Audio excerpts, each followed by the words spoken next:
पिछले 5 वर्षों का इतिहास उलट के देख लीजिए कि जितने राज्यों में विपक्ष के नेता रहे हैं, जिन्होंने भी केंद्र की सरकार का विरोध किया है, उनके यहां सीबीआई, ईडी और इनकम टैक्स घुसता रहा। काम कुछ नहीं हो रहा है। जो देश की मूल समस्या आज है, उस पर कोई चर्चा नहीं है, इसलिए कि काम उन्होंने कुछ किया नहीं है पिछले 8 वर्षों में। भारतीय जनता पार्टी के नेता जितने हैं, भारतीय जनता पार्टी में जो है, वो सब लोग दूध के धुले हुए। प्रति वर्ष 2 करोड़ लोगों को रोजगार हम देंगे। 8 साल हो गया, 16 करोड़ लोगों का रोजगार का हिसाब भी तो देना चाहिए। नहीं देंगे, देना भी नहीं है, और नहीं देना है इसलिए अपना मार्केटिंग और प्रचार तंत्र को जितना मजबूत कर सकते हैं उसको मजबूत करना है। और ध्यान भटकाने के लिए धार्मिक उन्माद फैलाने का काम दिन भर चलता रहता है, इसलिए कि देश को बांटने की उनकी मंशा है। हिंदू में, मुसलमान में, सिख में, ईसाई में, ये सारा तंत्र वो चला रहे हैं। ये कौन चलाएगा?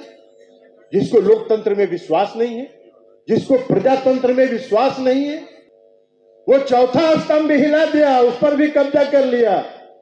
आज जितने मीडिया हाउस हैं, सभी पर पूंजीपतियों का, इस देश के पूंजीपतियों का कब्जा है, और इसलिए एक खबर नहीं छपेगी। पार्टी के अध्यक्ष की जिम्मेवारी उन्होंने मुझको सौंपी है, लेकिन इस काम को हम अकेले नहीं कर सकते। इस काम को पूरा करने के लिए और जो लक्ष्य उन्होंने पार्टी को मजबूत करने का दिया है, उस लक्ष्य को पूरा करने के लिए जब तक आप सभी साथियों का सहयोग और समर्थन नहीं मिलेगा, हम उसको नहीं कर सकते। पार्टी एक आदमी नहीं चलाता, पार्टी का कोई अध्यक्ष होता है, तो पार्टी का अध्यक्ष सिर्फ उनका साथी होता है जो मुख्य साथी करते हैं। बाकी पार्टी के जो सभी सम्मानित साथी होते हैं, कार्यकर्ता होते हैं, जो सभी पार्टी के नेता होते हैं, वही पार्टी को चलाते हैं। और मैं आपको भरोसा यह दिलाता हूं कि मैं पार्टी के सभी पुराने साथी का सम्मान करते हुए नए साथियों को जोड़ने का काम करूंगा, यह हम आपको भरोसा दिलाते हैं। इसलिए साथियों की हमारे सामने चुनौती बहुत बड़ी है। आज देश के सामने बहुत बड़ी चुनौती है, इसलिए कि देश आज अधिनायकवाद की तरफ जा रहा है। डिक्टेटरशिप जिसको कहते हैं, वो डिक्टेटरशिप की तरफ देश जा रहा है। आज देश का लोकतंत्र खतरे में, क्योंकि जो केंद्र की सरकार है, उसने अघोषित रूप से सभी संस्थाओं का पर कब्जा करके और उसको अपने नियंत्रण में कर लेने का काम किया। और जब ऐसा नियंत्रण होता है तो देश का जो लोकतंत्र है वो खतरे में होता है। अधिनायकवाद की तरफ इमरजेंसी का दिन हमको याद आता है, 1974 के आंदोलन का दिन हमको याद आता है। हम सब लोग, आदरणीय वशिष्ठ दादा, हम लोगों के नेता आदरणीय मुख्यमंत्री नीतीश कुमार जी, हम बहुत लोग इसमें हैं जो सब लोग 1974 के आंदोलन में थे। और उस समय की जो परिस्थिति थी, आज उससे काफी ज्यादा बदतर स्थिति। और इसलिए हम कह रहे हैं, जितनी संस्थाएं, सीबीआई है, ईडी है, इनकम टैक्स है, आप इतिहास उलट के देख लीजिए। पिछले 5 वर्षों का इतिहास उलट के देख लीजिए कि जितने राज्यों में विपक्ष के नेता रहे हैं, जिन्होंने भी केंद्र की सरकार का विरोध किया है, उनके यहां सीबीआई, ईडी और इनकम टैक्स घुसता रहा। भारतीय जनता पार्टी के नेता जितने हैं, भारतीय जनता पार्टी में जो है, वो सब लोग दूध के धुले हुए। काम कुछ नहीं हो रहा है। जो देश की मूल समस्या आज है, उस पर कोई चर्चा नहीं है, इसलिए कि काम उन्होंने कुछ किया नहीं है पिछले 8 वर्षों में। देश की मूल समस्या है आज महंगाई, देश की मूल समस्या है आज बेरोजगारी। जो वादा उन्होंने किया था 2014 के लोकसभा के चुनाव में, 2014 के लोकसभा के चुनाव में उन्होंने क्या कहा था? प्रति वर्ष 2 करोड़ लोगों को रोजगार हम देंगे। 8 साल हो गया, 16 करोड़ लोगों का रोजगार का हिसाब भी तो देना चाहिए।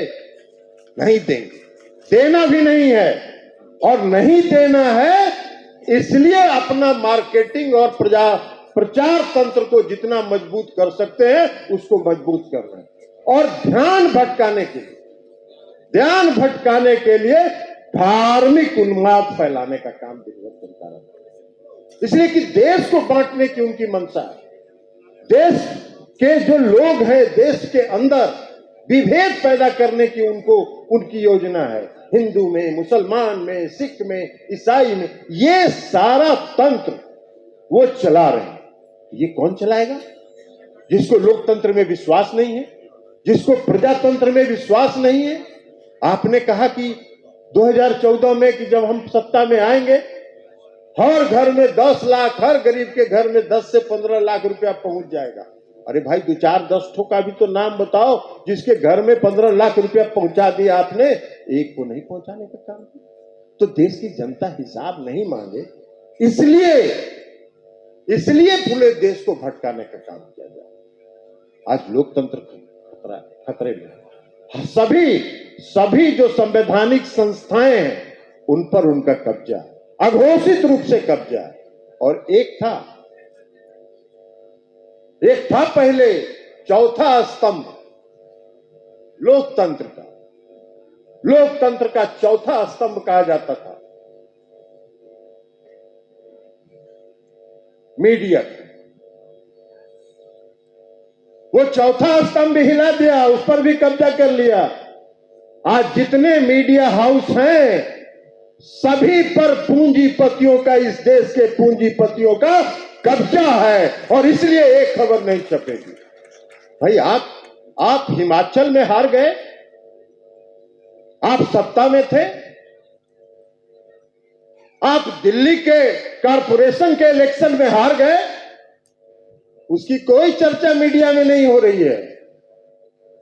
कहीं मीडिया में उसकी चर्चा नहीं देखिएगा कि भारतीय जनता पार्टी हिमाचल में बुरी तरह पराजित हो गई। दिल्ली के नगर निगम के चुनाव में सारा कर्म कुकर्म करने के बाद भी पराजित हो गई। उसकी चर्चा और उसका विश्लेषण मीडिया में नहीं होगा। जनता दल यूनाइटेड 3000 वोट से कुल्हानी में हार गई तो देश भर के अखबार में उसकी चर्चा हो रही। यही है मीडिया की निष्पक्षता। ये मीडिया के जो साथी यहां बैठे हुए हैं ये भी कुछ लिखेंगे, बहुत हिम्मत करके अगर कुछ लिखेंगे भी तो उसको फाड़ के रद्दी के टोकरी में फेंक दिया जाएगा, और जो ऊपर से निर्देश आएगा वही लिखा जाएगा, वही छपेगा।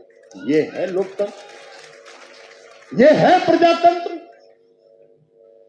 तो ये कहां जा रहा है देश?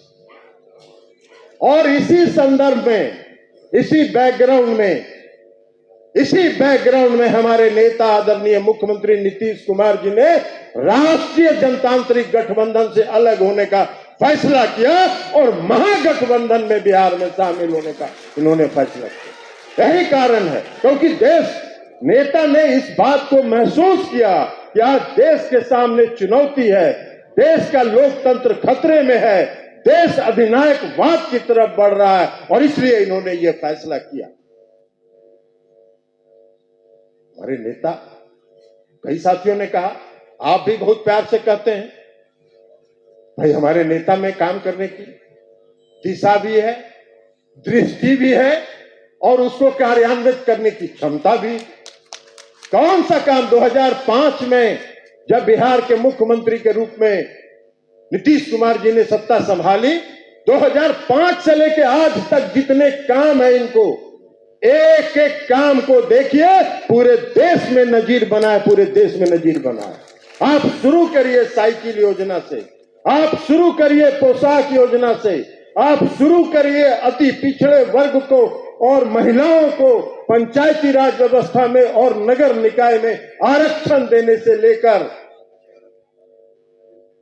हर घर बिजली पहुंचाने तक, हर घर नल का जल पहुंचाने तक।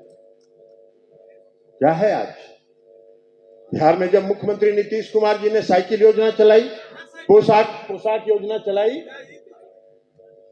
तो कई राज्यों के लोग आए यहां और कई राज्यों के लोगों ने आके देखा कि नीतीश कुमार जी ने बिहार में क्या चमत्कार कर दिया, नीतीश कुमार जी ने बिहार में क्या परिवर्तन कर दिया।